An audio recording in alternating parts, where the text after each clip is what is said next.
Θέλεις να γίνεις ο Daredevil στο D&D, να πολεμάς σαν αληθινός μαχητής των σκιών, να αποφεύγεις κάθε επίθεση και να εντοπίζεις τους εχθρούς σου χωρίς να βλέπεις.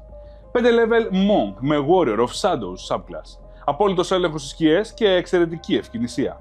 Στο 4ο level Fit Skulker, κυρίως για το Blind Sight, αλλά όχι μόνο. Background Criminal για το Alert, τα Proficiencies και τα Ability Options. Species Human με Origin Fit Lucky. Για Ability Scores πρώτα Dexterity και μετά Wisdom. Για Skills Acrobatics, Athletics, Perception, Sleight of Hand αλλά και Stealth.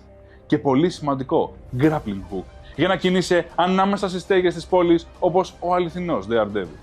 Οι εχθροί σου αθόρυβα σε περικυκλώνουν, νομίζοντας πως έχεις παγιδευτεί. Όμως ακούς τα βήματά τους, την αναπνοή τους, ακόμα και τον χτύπο της καρδιάς τους.